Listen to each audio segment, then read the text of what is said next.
to episode 2 of ToNight's Watch. I'm Geoff. I'm Ron. And if this is your first time catching us, this is our weekly wrap-up show to the current episode of Game of Thrones. This last week, we had our first edition with the Red Woman, and I ended up being really happy with the episode. What do you think, Ron? That's actually been one of my favorite things I think we've done. Yeah, no, I was actually pretty happy with it. It's pretty fun. Because normally you and I have texted all day about something, or we've sat here and talked about it for a little bit before we record, and this is all fresh. Like, you and I have not discussed the episodes, and it's actually pretty fun. It's pretty interesting to see our viewpoints on things and what you notice as opposed to what I noticed. Yeah, and then I get a text from Ron in the middle of the week, and fucking Colbert, of all people, has stolen the name of our podcast. I was so irritated, even though it really doesn't matter, because it's not like he's on YouTube with it. Right. But it was just like the principle of the thing. Like, I was actually kind of insulted. I could tell. And now that you said that, they have stopped listening to us. Hypothetically speaking, you came up with ramble tracks. Let's say fucking 3 days after you came up with ramble tracks, Colbert goes on and announces a ramble tracks commentary podcast. Would you not be a little insulted? Well, then we would know he's listening. He will be hearing from our attorneys. That is all I will say on the matter. For our why don't we get into the non-copyrighted episode, name. Ron? Let's get in this fucking episode, because this was a fucking doozy of an episode. Yeah, it was. We will preface this by saying we give a couple minutes, brief overall reactions with completely spoiler-free, and then we will let you know when we are moving into full spoiler territory. My first thing I will say is, for the love of God, if you are into this show, watch this episode as quickly as possible. Yeah, don't let social media spoil it. Do not. I can only, because there's a lot of stuff that can be spoiled. Oh God. That I'm sure is just all over fucking Facebook and Twitter. So stay off social media and watch it as soon as possible. But yeah, Ron, what were your spoiler-free reactions to today's episode?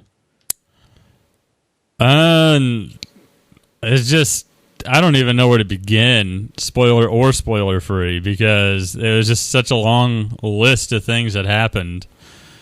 You know, some of them, fuck yeah, some of them, meh. It's just, I don't know. It was such a roller coaster. I will say what's funny is that if you take all of the storylines except for one, it's actually the most positive and uplifting episode they've probably done. But Yeah. that one thing that's bad is the single darkest thing they've ever done in the show, and it completely balanced out all of the positivity and hopefulness.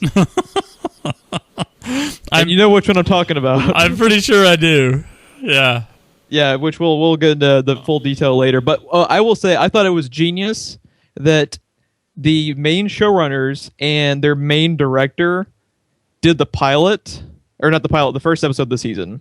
And then this one didn't have any of their names on it, period. They weren't even like listed as co-writers. So they kind of like buried the lead as far as how much important shit was going to happen, because usually when you see Benioff and Weiss pop up at the beginning of the episode, you're like, oh shit, something's going to happen, because it's the main guys. Right. So they were really clever about sneaking it in that way, I thought. Yeah. No, it was a fantastic episode, though. It's one of my favorite episodes that I think they've done. Like, one of my absolute favorite ones. Which is crazy, because if this is what we have to look forward to in episode 2, when we get into 8, 9, 10 territory, like, I'm going to need like a fresh change of underwear on standby next to my computer watching this shit. But yeah, I think that's a good...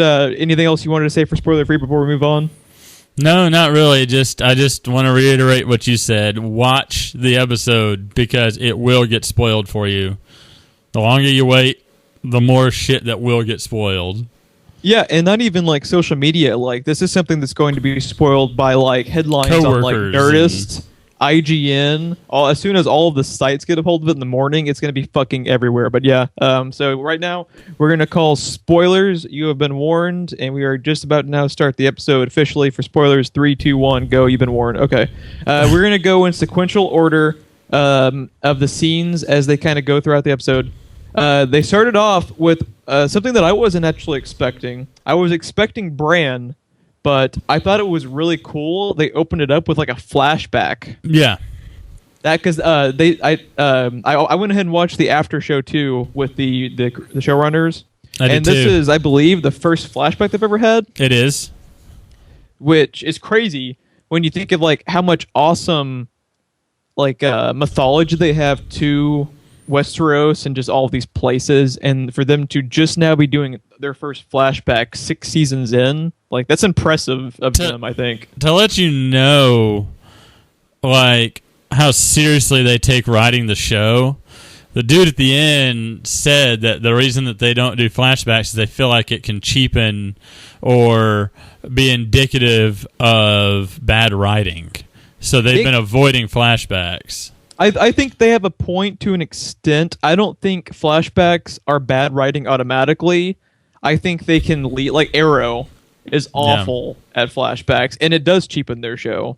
So I don't think it's automatically bad and lazy storytelling, but I think it can be. And I think it is very impressive that they've been able to get so much mythology across without flashbacks. But this is different. This isn't exactly a flashback. Because it's basically, it's showing more development of Bran's powers too, because not only can he warg, but he can kind of travel through time almost. Because the scene they play out is he's experiencing firsthand his dad, Sean Bean's character, as a little kid, even younger than Bran was at the beginning of the show. Right. It was cool. They had Uncle Benji. He was the other kid who was sword fighting him. And the thing that blew my mind was fucking Hodor, dude. I know, right? Like they show at that point that Hodor wasn't always Hodor. He was Willis. I think that was his name. I think so. Yeah. It was like Willis, and he could fully speak. He wasn't the Hodor as we know. They revealed that he has giant's blood. Did they ever talk about that before? They've never talked about it. I mean, he's bigger than most people, but they've never directly said that he has giant's blood. So yeah, no, it was a really cool way to do a flashback, because in a flashback they just literally just show you a scene, but this was Bran walking around experiencing it the first time the same way the audience was, but you're getting Bran's take on everything. It was a pretty cool idea. I absolutely loved it. It's probably the coolest thing they've ever done with Bran. Because probably the only complaints I've ever really heard about the show are a lot of people thought the Bran stuff dragged for a really, really long time. Oh, yeah. And I thought this was fantastic. I'm actually curious to know if in the books they ever divulged the information about Hodor, or because we're in the point now we've surpassed part of the storylines in the book, so I'm curious if that Hodor stuff was like news to book readers too. I'd be really curious. I wish we had. It'd be a really cool touch it'd be a really cool touch if it was just made up for the show. Yeah, because they have done stuff like that, like Hard Home. Yeah, was basically completely made up for the show. So I bet you'd be curious. To see like what all so far, now that we've passed book territory, what all is in the books, what all they're making up on as they go. Yeah, it was just very cool. I'd actually be really, really interested to see like them go back and do that again. Yeah. Maybe not another thing with the Starks, but I think it'd be really, really cool if they ever did that and you saw like Jaime actually slay the king. Yeah, that's something that I'd be interested in seeing. There's a lot of cool stuff in the past they could take that approach with. Anything else you wanted to say about the Bran stuff? Yeah, I was going to say 2 things before we move on. One, it's crazy that Bran looks like he should have children of his own now. If we had actually been doing like we had before where we were texting as we were watching the show, I was actually about to text you that Bran has aged so much, it looks like an actor change almost. Almost, yeah. It almost does. Like you can tell, but you have to kind of look really closely just to notice it's the same kid. It's crazy. It's crazy. And then the other thing, the only thing I could think of the entire time it showed him using his warg powers is we're going to have eventually White Walkers, we're going to have dragons, and he's a fucking warg. Dude, just take over a fucking dragon and then just murder everything. Yeah, dude. Yeah. That makes him automatically the most powerful person in the show. On Charizard, and then Bran has one of the dragons, and like Three-Eyed Raven guy has the other one. Like, oh, that'd be fucking metal, dude. I've got a feeling something bad's going to happen to Three-Eyed Raven guy. I have a feeling he's not going to make it. That is the other thing I will say. I think it's really, really cool they added Max von Sydow for that role. Yeah. Because they've talked about adding him in. I assumed it was probably for the brand stuff, but I'm glad it is officially with the brand stuff, because I thought, I mean, you can't fucking go wrong with Max von Sydow, and for him to be the Three-Eyed Raven, like, I mean, we've seen with Melisandre how old she is, actually. Like, God knows how old right? Three-Eyed Raven is. So I think it's kind of cool. But yeah, we spent too much time on the brand storyline, so we're going to continue for the next one. And this has been my favorite ongoing story so far. We go right back to the fucking Night's Watch, dude, and all of those fucking crossbow archer dudes are still drawn at the door like 30 hours later. And you're just like, Jesus fuck, man. Yeah. And I absolutely love some of the Davos dialogue. That's what I was about to say. When he's like, I've never been much of a fighter, so I'm sorry for what you're about to see. Yeah, and he grabs fucking Snow's sword, and they go to brace for impact because they start breaking down the fucking door, which was intense as shit. Yeah, it was. But yeah, no, I made specific note of that Davos line. So good. Yeah, it was so good. And then his delivery they know on they're it. fucked, but they're gonna fight anyway, and I fucking love that. Then the Wildling siege. Yeah, it's like they officially break through the door, fucking Shining style, and then you hear the main gate start getting fucked up, and then everyone's like, what the shit's going on? You gotta love the parallel between what is going on, because they're breaking down the door trying to get to the room with Jon Snow's body and all of his supporters, and the fear that they're feeling, and then all of a sudden their door gets banged on, and they all turn around, they all had the same look in their eyes that everybody else had. And then the first thing through the fucking gate is the giant. And I was like, I wish I had myself on camera, because I'm pretty sure I stood up and was like, fuck, yes. Dude, the look on his face when that dude shoots him with the arrow. Oh, that was the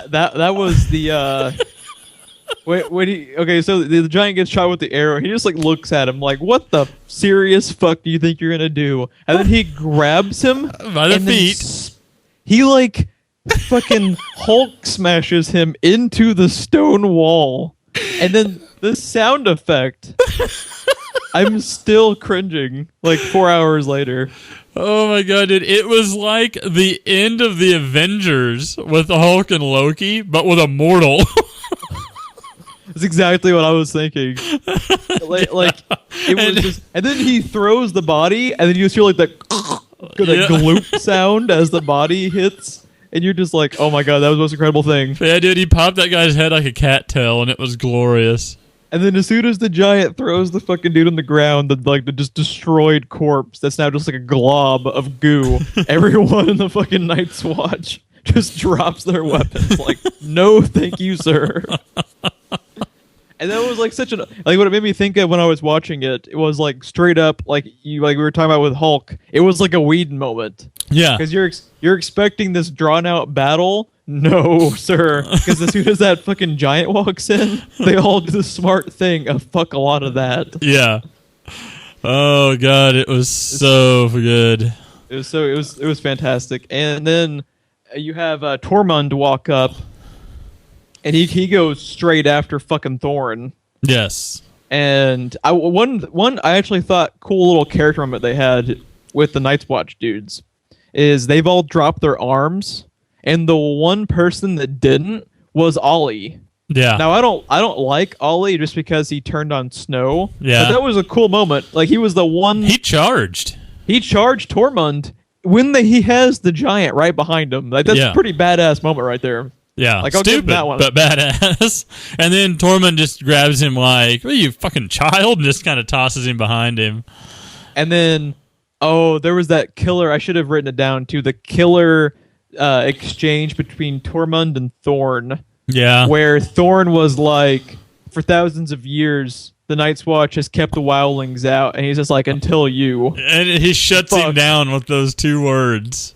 Fuck yes, man. And then I liked how Snow's buddy, I think Ed, who went and got him. Yeah. He's just like, the only people who are traitors around here are the people who stabbed Snow in the heart or whatever. Like, it was such a great fucking moment. And like, that was like the overall theme to this episode that made it so good is basically everything that happens was shit I was expecting at least 3 or 4 episodes from now. Yes. So I appreciate them speeding it along, and it also excites me because like, what the shit are they gonna do now? Like, holy hell. Yeah. So I know. they go in. At that point, Davos and the guys inside the chamber room with Snow all exit. So they capture Thorne, lock up all the traitors, and chain them up. So yeah, I cannot wait to see more of the fallout from that stuff. Was there anything else with the Night's Watch storyline at that point you wanted to talk about? No, that pretty much covers it at this point. All right, we'll continue on. The next thing they showed was this fucking awesome little Cersei moment. Yes. Where you and I had forgotten about the guy, and I'm glad I went back and watched Mother's Mercy, because I think it was the exact same dude who flashes his junk at Cersei in the street. Like, I think it was they got the same actor back. I could be wrong, but it looked like the same actor. And he's at the fucking bar basically talking about doing it, and he walks out to go take a piss in the alleyway, and you just see fucking Zombie Mountain Man. In one fell swoop, just smash his head giant style. And he's so wasted and terrified, he turns around and is peeing on Zombie Mountain. And you hear the clinking off of his armor. You're just like, oh shit, this is not going to end well. Yeah. And then just one move just grabs the guy by the head and just smash. And it's... I had the exact same reaction to that as I did the giant.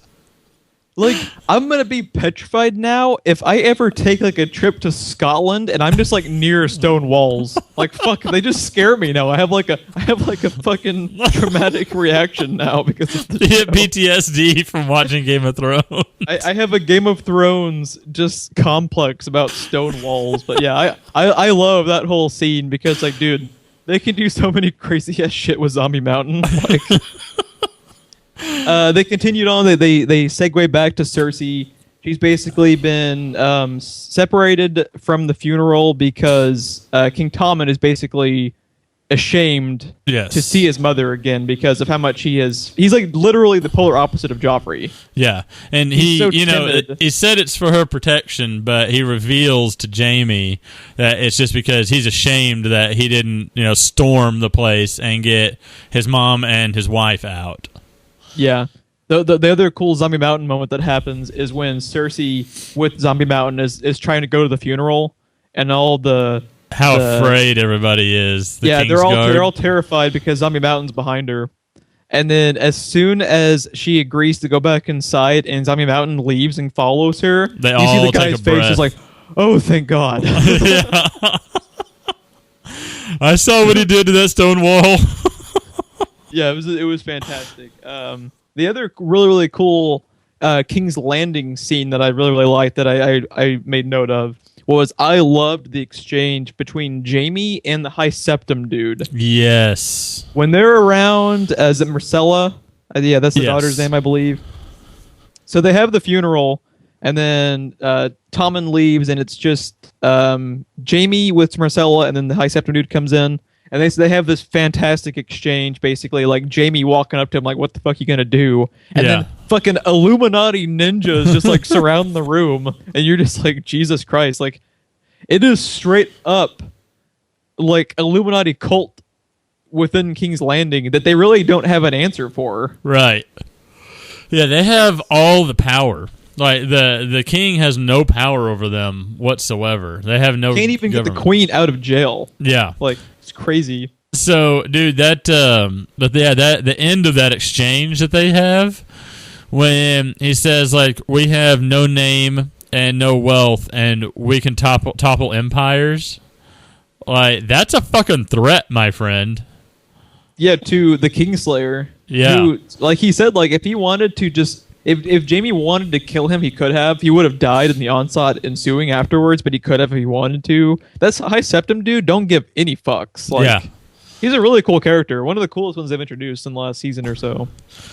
Let's see. Did you have anything else you want to add with that? Nope. Let's talk about Tyrion for a minute. Dude, now, tell me if I'm wrong, but this might be the best episode for Tyrion quotes since like the second season, because there are some great back and forths with him and like Varys and shit like that. Like I love where he's like, he makes dwarf jokes, I make eunuch jokes. He's like, I don't make dwarf jokes, but you think them. And he had no response. No, I like also when he was like tisk tisk when he was pouring a drink, and then he's like, if I lost my cock, I would be drinking. And then he looks at Wormwood, or what's his name, Grey Worm. Yeah, Grey Worm. He looks at Grey Worm. He's like, to which I mean no offense. It was so good. So basically, the fallout from that is they're talking with those three and Missandei about what to do about the dragons, because the dragons aren't eating, and then it goes into full Reign of Fire mode. Because Tyrion's like, I'm gonna go unleash the dragons, because we obviously can't let the dragons die because fucking Charizard and Khaleesi are in the wind, so we need to keep these dragons alive because they're refusing to eat without Khaleesi being there. Yeah. So he goes down there with Varys, and I love the scene when he goes down into like the dragon chamber thing. Dude, and you see Varys up at the top of the staircase. The look on his face when Tyrion's descending the stairs. Did you see that? Yeah. He's just like, this is the last time I'm ever going to see you. Varys is always like, him and Littlefinger do not have the look on their face like they know they are 10 steps ahead of everyone in the room. Yeah. And I don't think I've ever seen Varys terrified, but he was in that moment. Yeah, he was. And then, how tense was that moment with the dragons?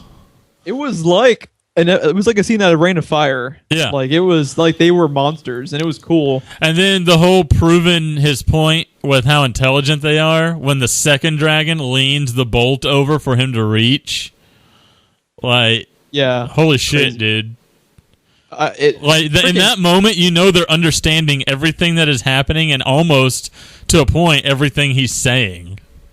Dinklage, that episode should get him an Emmy. Yeah. Just because of this episode, I think. Because when you think about it, he's acting with probably tennis balls. Yeah. That are showing him where he needs to be looking, but that's all him. Well, he was fantastic. We saw that one image of Khaleesi with like a green thing on the end of a mop, so that's probably what he's doing.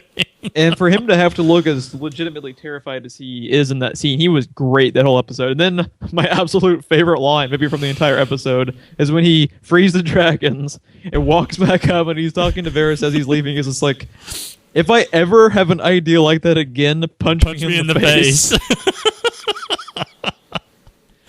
Best Tyrion episode in a long, long time. I loved everything having to do with him.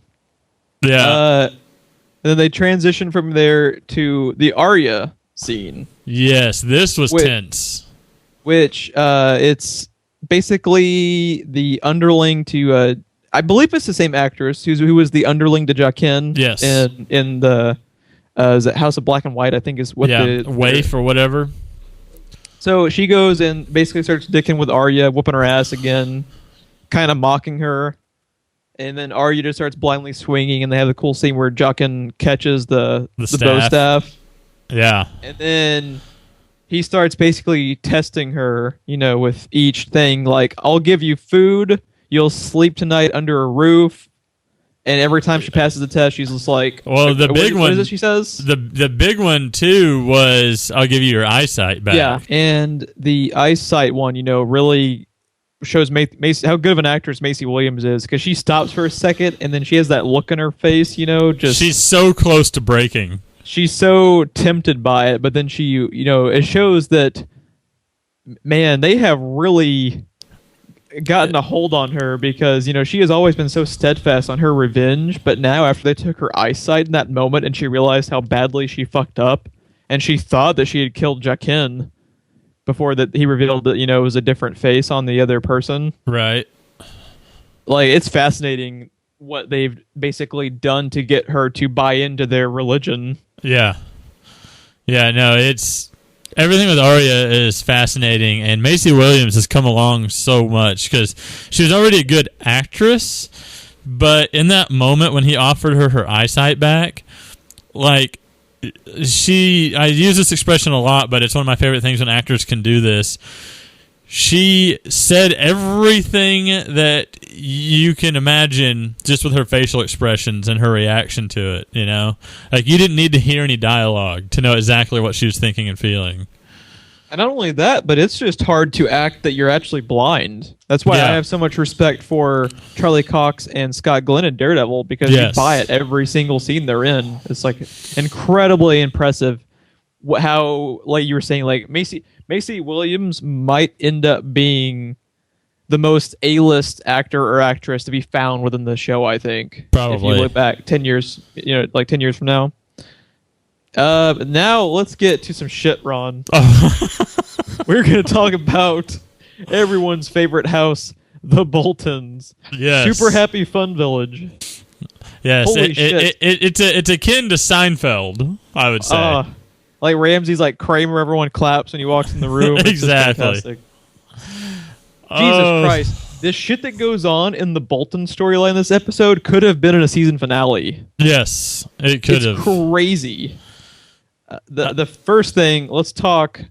So, Roose gets the news that his official heir has been born. It's a boy. Cigars all around. And it wasn't until they announced that the baby had been born that it clicked in my brain. Oh, God.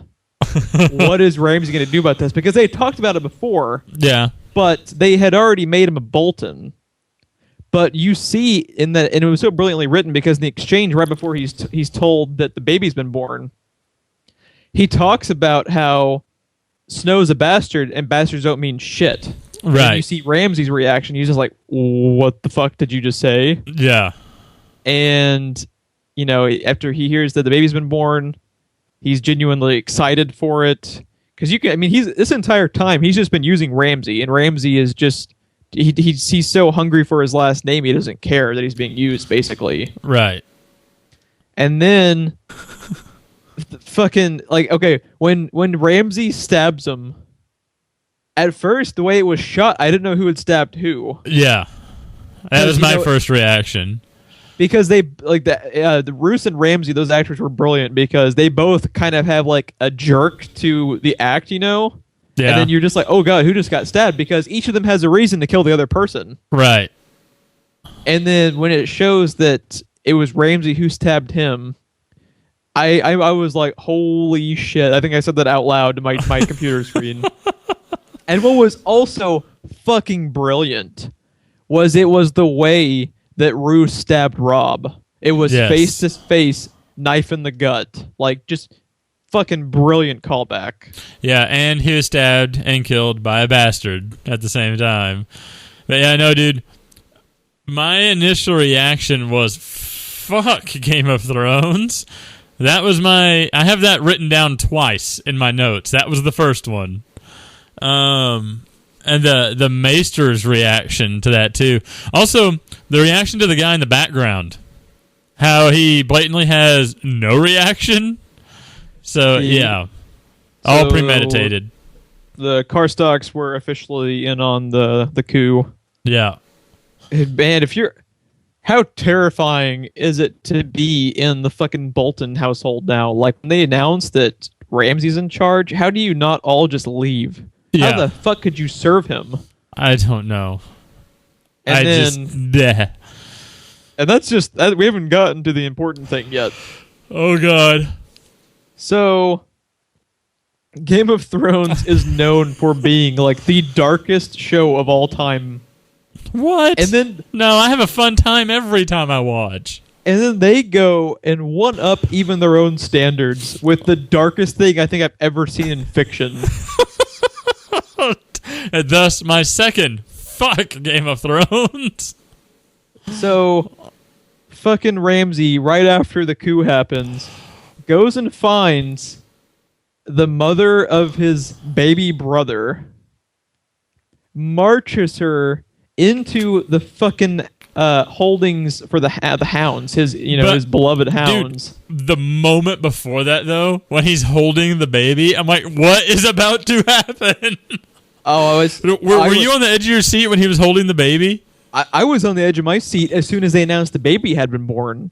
Because as soon as that clicked in my brain, like what Ramsey could do, and that was even before he stabbed Roose. As soon as he stabbed Roose, I was like, literally dying inside, just trying to see what would happen. And then, yeah, like you were saying, when he's holding the baby, it's just fucking Ramsay, dude. Jesus Christ. It's like Joffrey was a fly on the windshield. I know. Compared to Ramsay. Yeah. And then Ramsay marches her in, gates her up inside the room where all the hounds are. When he closed that door behind them, I was just like, no. No. Yeah. And he marches one by one, opens up each of the holding cells, and then she's like just begging him. It's like, Ramsay, he's your baby brother, and he says, I kind of prefer being an only child. And then you're just like, oh my God, Game of Thrones, I can't, like, this is going to generate even more reaction than the Ramsay and Sansa thing. Yeah, probably.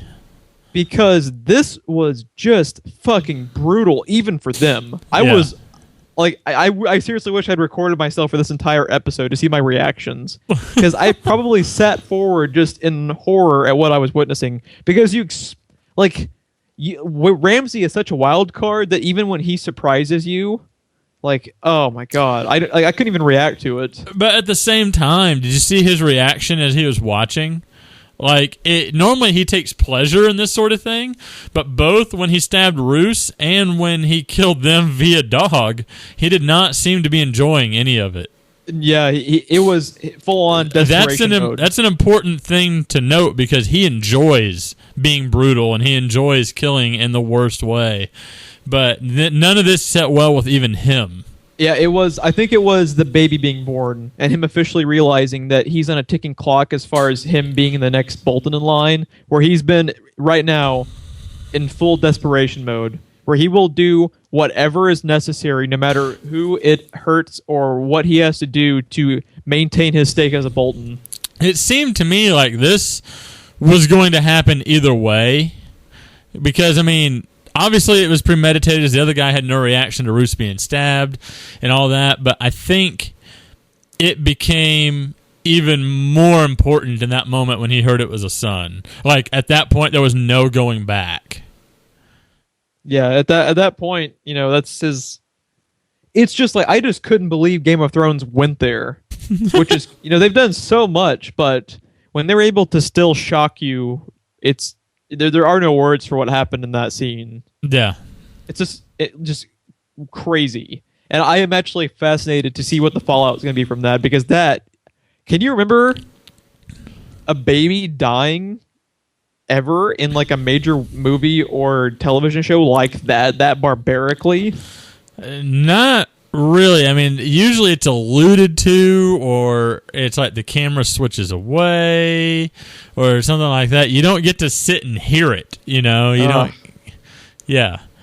I was stunned. I was numbed by how just barbaric it was. It was crazy. You can't even put it into words. But I mean, it makes sense at the same time, because he can't leave evidence, and those hounds are probably going to eat it.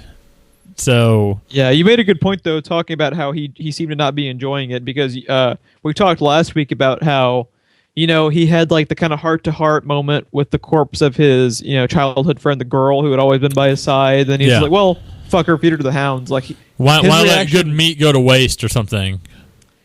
Yeah, he seemed to be taking more pleasure with that line than he did with what he did with killing Roose and the baby. So yeah, he's going off the hinges even for his own standards within the show. Yeah. Anything else you want to add to that? Hell no. Let's move on to Sansa. Yeah. Which is cool too, because like literally, like I was saying earlier, everything has a happy moment to it, really, other than that. But it was so raw and just horrible that it did even out all the good. They couldn't push it too far after a scene like that. Otherwise, your entire audience would just shoot themselves. Yeah. So they go to the Sansa scene. It's basically fallout from episode 1, where she's talking with Brienne. They have a callback to where she refused her lordship before, when she was trying to be like a bodyguard for her previously, and she rejected it. And they talked about Arya. Yeah, they talk about how when Brienne had found Arya and the Hound. And then what I thought was the really, really great exchange was between Theon and Sansa. Yes. When you just see, like, when Sansa is talking to him as he's about to leave, and she tells him, because they don't know Snow's dead, they're going to Castle Black. He says Snow's going to immediately have me killed, and she says, I won't let him. If you take the watch, all of your sins will be forgiven. He's like, I don't want to be forgiven. All I've done is too horrible. Yeah, that was a great moment, great dialogue. I also appreciated the, I won't let them. You saved me, or something like that. And then he's like, I'll tell him the truth about Bran, and what was the other kid? Rickon, and he's like, yeah, and the truth about how there were two farmers' boys that I murdered, and I beheaded this person, and I betrayed Robb, and.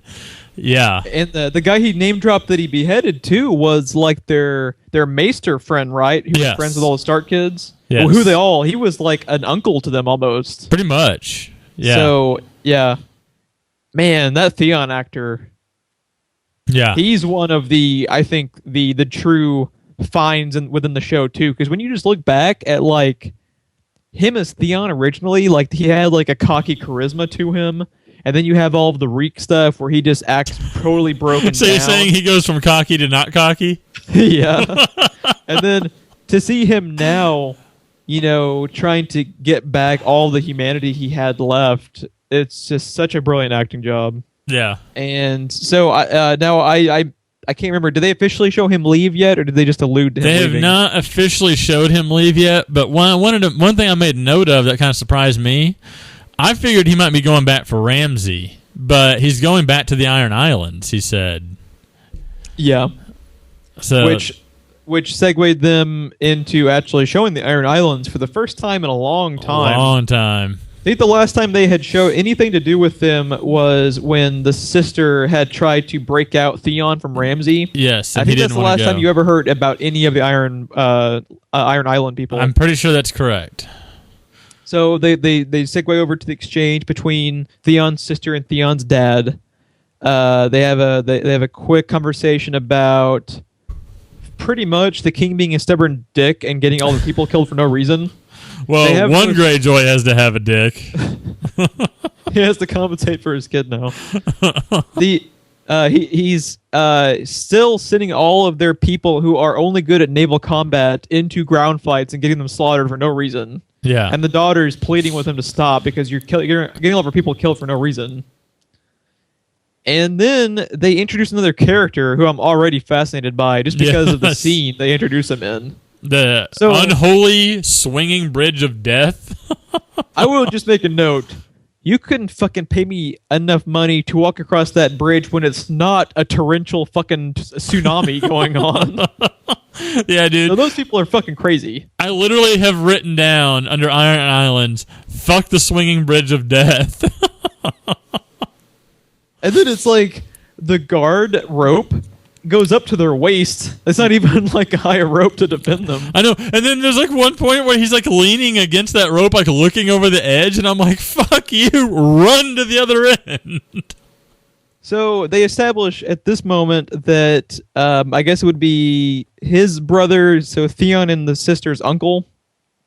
Yes. Who is probably a backstory more alluded to in the books. They talk about how he has apparently gone crazy.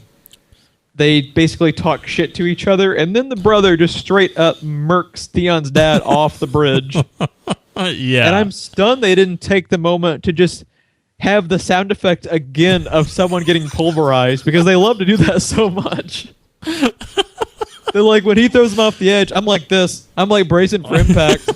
And then you just see him like ploop into the water. I was like, oh god, my heart can't take any more pulverization of bones. Yeah. No, it was a pretty intense moment. Like, again, it's kind of one of those things that I knew it was coming, because you don't introduce a swinging bridge of death without someone going over. But at the same time, I was just like, oh god. And I'm kind of happy that Dick is dead, dude. He was always such an asshole. Yeah, he was. He was literally calling out the daughter because she tried to save his son. Yeah. Like, what the serious fuck, man? Like, what is she supposed to do? Yeah. But such yeah, a conflicting character, too. She was like, that day I lost 2 brothers, and he's like, and I lost 3 sons. Like, when the fuck did you give a shit about Theon? Right. Yeah. Yeah, so it looks like the brother is going to be making a claim to that whole region, and I don't really know, like, I mean, it's Game of Thrones, so they'll probably find a way to wind them back in, but I don't know where they're going to go with that. Like, it's interesting, but I don't know how that ties into the larger scheme of things, because I had honestly forgotten about them. Yeah, I had for a little bit. I don't know. It's going to have a lot to do with Theon returning, because he is technically the Lord now. Because when he gets back there, the uncle has no claim to the throne. True. Because he's the surviving heir. He is older than his sister. Yeah. And the sister should be named king or queen because, of all of her experience, but they said there's never been a female leader, so yeah, she was kind of screwed out of that. Yeah, I'm interested in it. I just don't really know how it's going to tie into the grand scheme of things. It has to tie in, I guess, with the how they made a point of how they're so good at naval combat. That's what I'm thinking. It's going to have to do with Khaleesi, I think, coming over. Because Khaleesi just lost her navy. It has to do something with that. I don't know if it's going to be Tyrion maybe finding a way to recruit them to Khaleesi's aid to get Khaleesi's group over there. Maybe, I don't know. Yeah, I don't know, but that was my first thought was when he died, because there's no chance in hell that he was going to help anybody. He's too busy trying to kill his own people. But she lost the navy, and they made a very strong point several times during their dialogues that they have the strongest navy. Yes, yeah. I don't think it's a coincidence. I think and like we were talking about, it's the first time they've mentioned these people in seasons, like a couple seasons now. So. Yeah, I think it's going to be interesting, though, to see how they tie it in with the Navy stuff. And then I think, was there anything else you wanted to add to the Greyjoys? Nope, I'm anxious to go back to Castle Black. We're going back to Castle Black. Back to Black. God damn, man. Davos asked the question we've been wanting to ask since last season ended. They go back to Castle Black. It starts out with Davos going to Melisandre. Melisandre is just completely distraught. She feels she has no purpose in the world. Her whole life based around this religion has been for naught. It's based on a lie. Lord of Light has no faith in me. He's showing me lies. Like, the Stannis thing could not have gone more poorly. She's now killed an innocent girl. Yeah. In the name of her religion. And then Davos, my boy, Davos... goes up to her and starts pleading with her, like, I'm not a religious person, obviously, fuck them all, they don't mean anything to me, but I forget what's the exact quote, where he talks about the Lord Commander, and then she says, the former Lord Commander, you mean? And he's like, does he have to be? Yes. And then you get it clicks your brain, you're like, oh, fuck, and then Geoff does this. I know you can't see him, it's like, Geoff does... I sit up a little bit, and then she starts talking about how she does a callback to the guy Arya found on the road. Yeah. Which was the entire setup for everything with the way of light, people being able to resurrect. She talks about how she's seen it before, it shouldn't have been possible, but she does not have that gift. And then he says, have you tried? And then they segue back into fucking Snow's chamber with his body. And she starts doing the ritual. Well, there's an important difference in Melisandre in that scene too, because she's back in her full Lord of Light follower garb, like the red dress and all that, but she's completely disheveled. Like, normally she doesn't have a hair out of place. She's usually pretty stunning. She looked tired. She looked like. Almost like afraid for her reputation. Her hair's disheveled. It was a last-ditch effort for her whole religion, pretty much. And she's kind of trembling as she's doing it, whereas she's always exuded nothing but confidence. Like, she was a completely different person in that scene. Yeah, she starts doing the ritual with Snow. You get a good look at just how many fucking times he got stabbed. That was hard to look. It's like, you spend so much time with Snow that it's almost like you're looking at your brother on the table. And, she, even when she's doing the ritual, she says, please, just something, let this happen, this one thing happen. Yeah. And then, you see them all start one by one noticing that it's just not working. They all start walking out of the room. First, it's Tormund. Tormund, you can see, is pissed. Yeah, and then Ed. He got his hopes up. Yeah, and then it was Ed. Then Melisandre just gave up, and she left. And then Davos hung around for a little bit. In fact, he got a closer look just to make sure. And then he even just noped out after a few seconds. And then the camera starts panning in. And then before it starts panning in, you see Ghost still chilling on the ground next to him. Oh, that's an important thing I overlooked. You see, because this entire time, Ghost has had no interest. He's just laying there asleep. Ghost is still chilling in the room. He's the last, the last other thing to be in the room. And we didn't mention last week just how heartbreaking it was as a dog owner seeing Ghost's reaction to. Like, when he goes and sees Snow dead on the table, he's just distraught, and it just breaks your heart.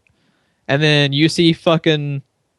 I do... They fucking teased you, too. When Melisandre is doing the ritual, the music picks up. Yes. The music really, really kicks in, and then it, it goes to, like, it's the climax with the music, and then it starts dying off, and then it goes silent. And then I think it's silent when they exit the room. So they go back. We were just saying they pan back with Ghost. You see Ghost on the room. Ghost looks up at the table, like intrigued. And then you do the slow zoom in directly on top of the table, going into zoom in on Snow's face. And at this point, I'm freaking the fuck out. Right. Because it's going one of two ways. They're going to, piss off the entire fucking planet, and the studio's going to be burned down, and shit's just going to go haywire, or the other thing's going to happen. And it happened, and I was fucking stunned. Dude, I was gonna be stunned either way. Like, I expected it to just go to credits, to be honest. I expected nothing to happen, honestly. Like, I was hoping, because Snow's my boy, I was hoping beyond hope that it would happen. And the fact that it did, I was floored. Because I was on record last week. It's the first time Game of Thrones gave you something, I was on record last week. I wasn't expecting this to happen, if it happened at all, until episode 8 or 9. Yeah, like, I said finale, I think. Like, way down the road. And for them to do that, I was fucking stunned. Yeah. Snow's fucking back.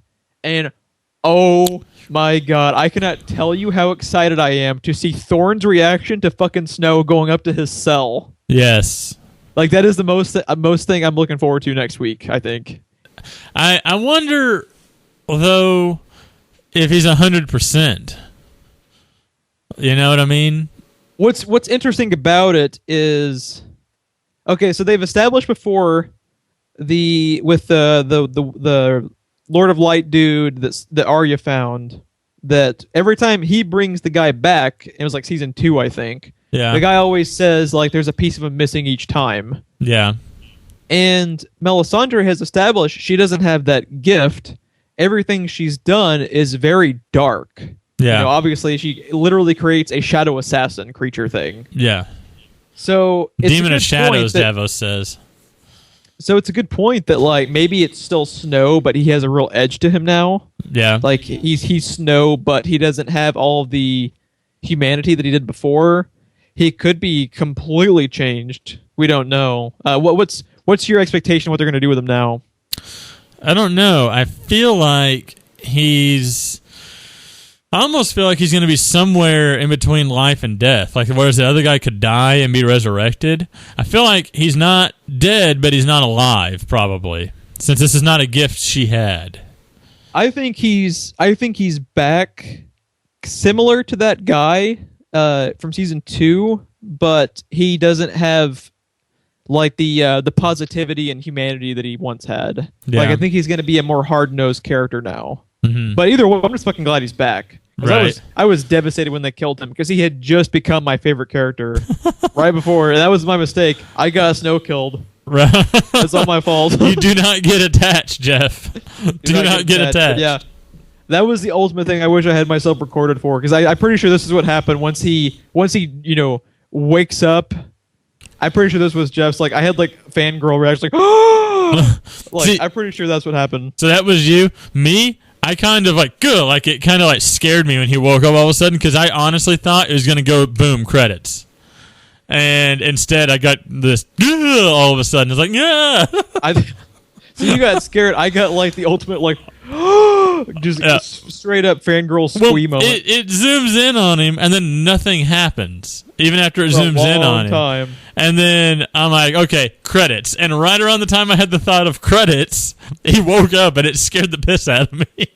There was no music either, I don't think. There was no music. It was dead silent. Fucking Game of Thrones. If this is what we have to expect from episode 2, fucking 8, 9, and 10 are going to blow our goddamn geek minds.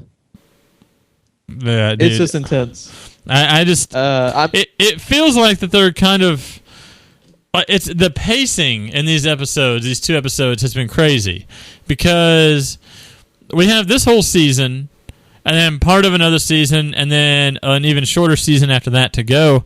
Is it just going to be balls to the wall for these next 3 seasons? Oh, since they talked about how so they have 10 total this season. The thing going around is 7 for season 7 and then 6 episodes for season 8. I think it is going to be balls to the wall. Like, as soon as shit starts happening, because they have so much to get done. Like, think about it. We have the White Walker invasion. We have Khaleesi coming over. We have what's going to happen with Arya over there. What happens with the Lannisters. Like, there's so many things that have to converge somehow. And I'm thinking the very last thing that happens is the White Walker invasion. I think that's probably going to be the entire last season. It's going to be everyone basically fighting for the throne. And then once they all come to like the battles against each other for the throne, it's at that moment that the invasion happens and they realize, oh, wow, we've been wasting our time doing this. Yeah. We all have to come together to fight the fucking White Walkers. And I think at that point, you're going to see basically everyone be White Walker. And if that's the whole last season, if it's just like a 6-hour fucking movie of White Walker invasion versus everyone together, holy shit, dude, I cannot wait. Yeah. Yeah, no, it's going to be amazing.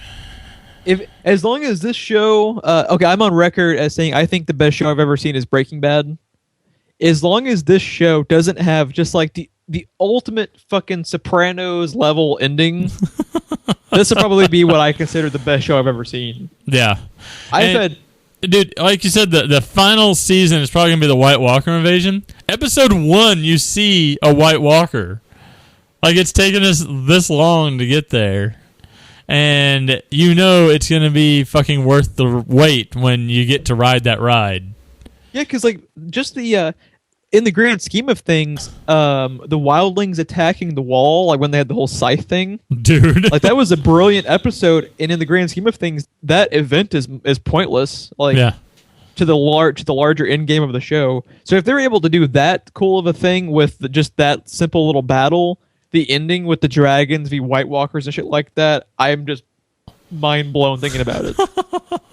But yeah, was there anything we didn't touch on throughout the episode that you wanted to bring it real quick before we sign off? No, we were pretty thorough this time.